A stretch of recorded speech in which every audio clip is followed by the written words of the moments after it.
안녕하세요. 더그루 유진스 진유진입니다. 오늘은 24조 체코 원전 사업, 지난 5년의 이야기란 주제로 원전 특별편을 준비해봤는데요. 그래서 모셨습니다. 더그루 오소영 기자십니다. 어서 오세요. 네, 안녕하세요. 네, 지난번에 이제 배터리 카구루 편 함께 하셨는데요. 오늘은 오소영 기자 통해서 체코 원전 사업에 대해 함께 알아보도록 하겠습니다. 네, 지난 7월이죠. 체코에서 들려온 원전 낭보에 대한민국이 들썩였습니다. 무려 24조 원 규모 체코 신규 원전 사업 수주전에서 우리나라가 쾌거를 이뤘는데요. 15년 만에 한국형 원전이 해외 수출에 성공했다고 합니다. 대체 원전이 뭐길래 이렇게 온 나라가 기뻐한 건지 궁금한데요. 원전에 대해서 먼저 설명해 주시죠. 제가 설명해 드리기 위해서 비유를 하나 좀 드리자면 태양광 발전 같은 경우에 어떤 걸로 생산을 하죠?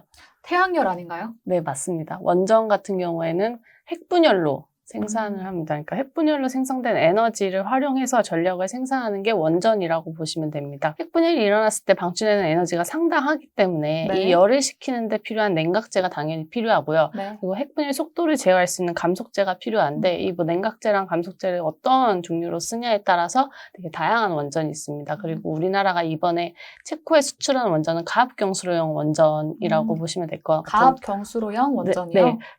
물수자잖아요. 네. 말 그대로 일반 물을 냉각제랑 감속제에 사용했다라는 특징을 갖고 있는 원전이라고 보시면 될 것 같습니다. 네. 체코 원전 사업 수주로 지금 우리나라가 굉장히 들썩이고 있죠. 대체 어떤 사업이길래 나라가 이렇게 들썩이고 있는 걸까요? 네, 체코가 두코반이랑 테물린 이 두 지역의 최대 4기 원전을 지금 추진하고 있습니다. 그래서 저희는 한국 수력 원자력이 주축이 돼가지고 팀코리아라는 이름으로 참여를 했었고요. 네, 팀코리아. 네, 프랑스 EDF라는 회사랑 같이 경쟁을 하다가 최근에 우선협상 대상자로 선정이 됐습니다. 그래서 팀코리아 같은 경우에 한 5년 동안 이제 두코바니 원전 2기에 대해서 우선협상권을 갖고 협상을 하게 되고요.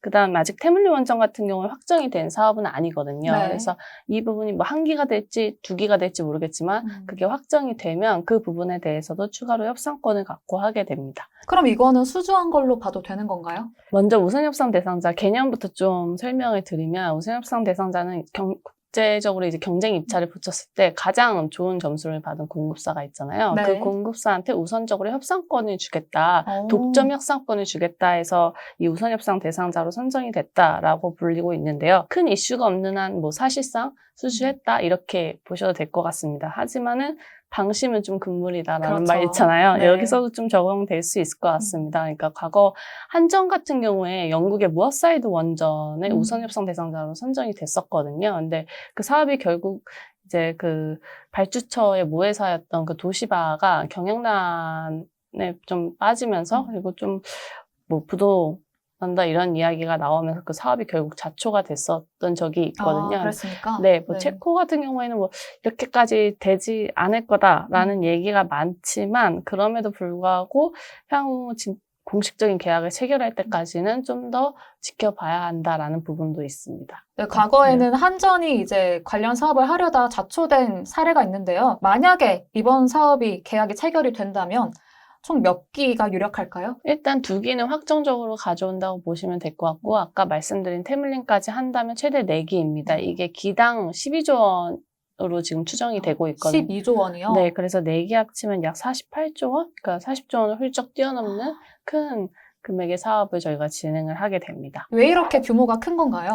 대형 원전 자체가 일단 건설 비용이 당연히 비싼 것도 있고요. 그래서 이 원전 같은 경우에는 국가 대 국가 사업으로 진행을 하게 됩니다. 우리나라의 경우에도 한수원만 이제 참여한 게 아니라 팀코리아라는 이름으로 참여를 했었잖아요. 네, 팀코리아로 참여를 했죠. 네, 그래서 뭐 한수원이랑 그리고 한국전력기술 설계를 맡는 한국전력기술 그리고 한국전력 KPS 이 시운전 쪽이랑 장비 맡고 있는 회사들 그리고 두산에너빌리티는 기자재 공급하는 걸로 참석을 하고 대우건설 같은 경우에도 시공 쪽으로 해서 이번에 팀코리아 안에 들어왔거든요.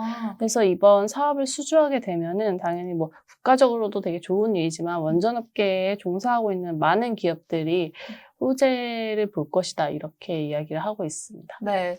아무래도 이번 체코 원전 사업 수주가 유력해지면서 대한민국 원전업계 전반적으로 호재가 이어질 것으로 예상이 되는데요. 이번 수주까지 여정이 꽤 길었다고 하는데요. 어땠나요? 공식적인 입찰이 시작된 거는 2022년입니다. 네. 근데 당연히 그 이전부터 잠재 공급사들이랑 협상을 해왔고 그때 당시에 거론이 됐던 곳은 총 5곳입니다. 우리나라 팀코리아 포함해가지고 이제 프랑스 EDF 네. 그리고 중국의 중국 광핵집단이라는 국영기업이 있거든요. 거기랑 러시아 로사톰 그리고 미국 웨스팅하우스 이렇게 5파전으로 처음에는 진행이 됐었습니다. 아, 그러다가 중국이랑 러시아를 안보상의 이유로 중도 탈락을 시켰었는데요.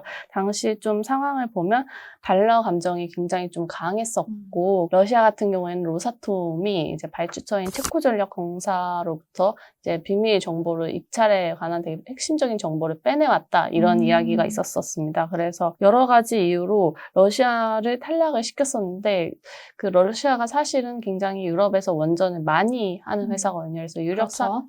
유력 사업자였던 러시아가 탈락을 하면서 결국 어쨌든 미국과 프랑스 그리고 우리나라 팀코리아 포함해가지고 이제 3파전으로 진행이 됩니다. 그러다가 미국도 구속력 있는 입찰 제안서를 내지 못해서 탈락을 시켰고요. 그리고 그런 과정에서 규모도 원래는 2코 반이 1기 또는 최대 2기까지 진행한다고 했었는데 이게 태물린까지 포함되면서 최대 4기로 늘었습니다.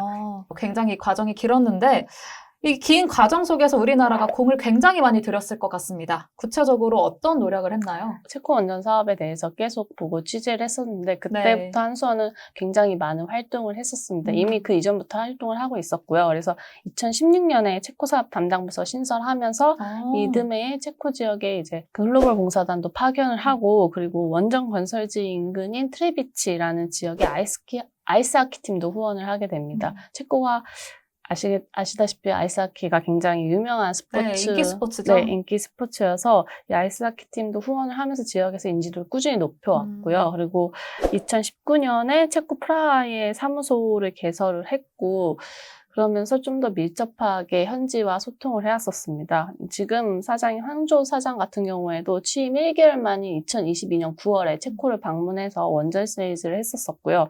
네. 대통령실에서도 많은 지원을 했었습니다. 그래서 문재인 전 대통령도 2019년 12월에 체코 방문해서 총리 만나서 우리나라 원전 좀 잘해보자 이런 이야기 했었고 윤석열 대통령도 계속 체코를 다녀왔었고 이번에 결과 발표 나고 나서도 이제 체코 총리랑 통화하면서 9월에 한번 방문하겠다라고 이야기가 나왔었거든요. 그래서 그 방문했을 때도 원전의 주요 의제로 다뤄질 것으로 보여집니다. 경쟁사들도 팀 코리아를 많이 견제했을 것 같아요. 구체적으로 어떤 사례가 있었는지 궁금합니다.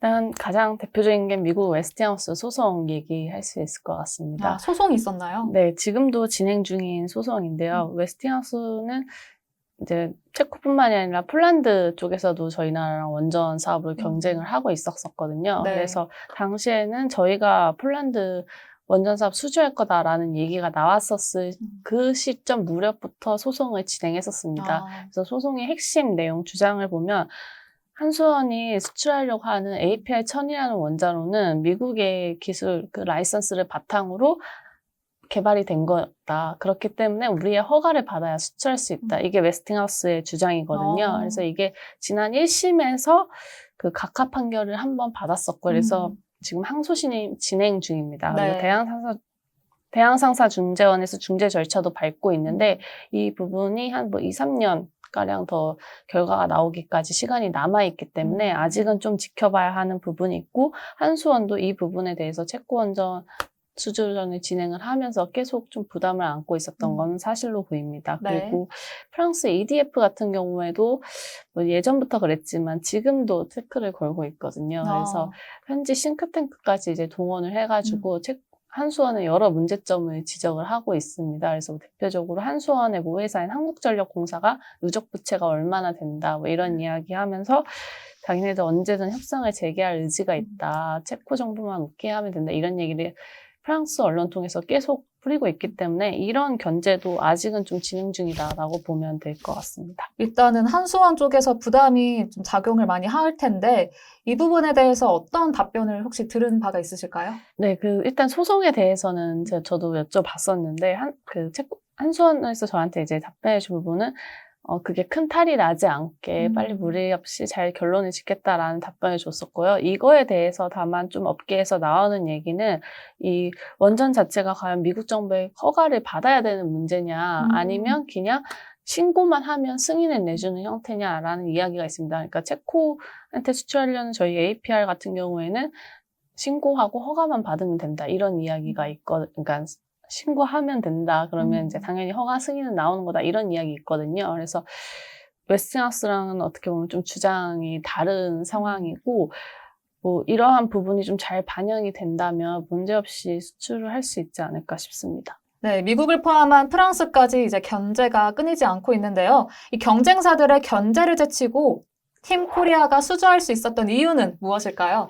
크게 뭐 4가지로 설명을 할 수 있을 것 같습니다. 네. 먼저 첫째는 비용이고요. 비용이요? 네, 그래서 체코 언론에서도 이미 수주 결과 발표하기 전부터 한수원이 거부할 수 없는 가격 제시했다 이렇게 얘기 나왔었거든요. 그리고 세계원자력협회에서 2021년에 조사 결과를 발표를 했었는데 그때 당시에 한수원 같은 경우에 킬로와트아워당 3,571달러였습니다. 그리고 프랑스는 7,391달러니까 거의 절반 수준 저희가 저렴하다고 보시면 될 것 같고요. 그리고 두 번째로 가장 내세운 것이 적기에 건설할 수 있다. 우리는 이 부분이거든요. 그러니까 네.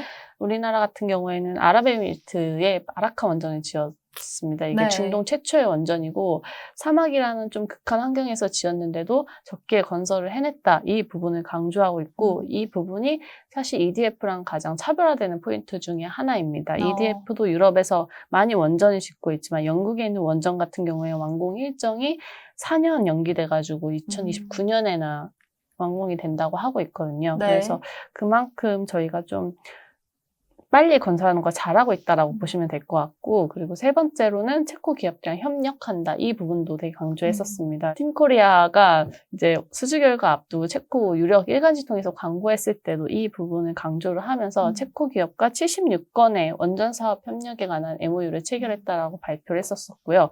한수원이 수출하려는 APR 1000과 그리고 EDF가 수출하려는 EPR 1200 모두 가압경수용 원전을 쓴다는 거는 동일합니다. 근데 다만 EDF 같은 경우에 유럽 사업자 협회로부터 설계 인증을 취득하지 못했고 저희는 취득을 했습니다. 그러니까 네. 공식적인 기관에서 성능과 안정성을 좀 인정받았다라고 보시면 될 것 같고요.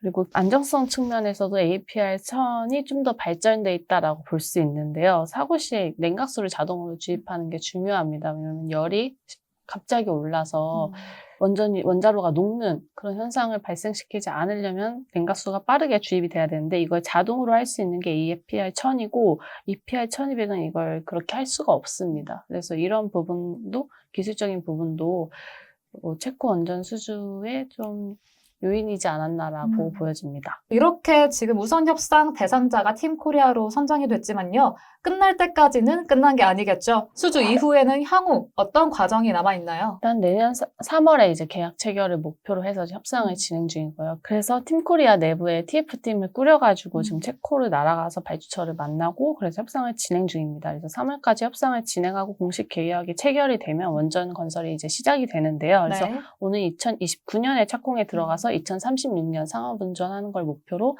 진행을 하고 있습니다.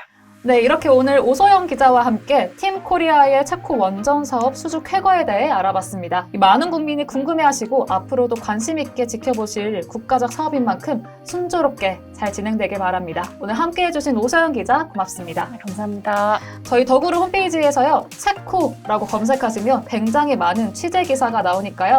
궁금하시다면 저희 더구루 홈페이지에서 참고해 주시기 바랍니다. 네, 저는 다음에 또 새로운 소식으로 함께 카구루에서 찾아뵙도록 하겠습니다. 저희 더구루도 만관부 만삽해주세요. 감사합니다.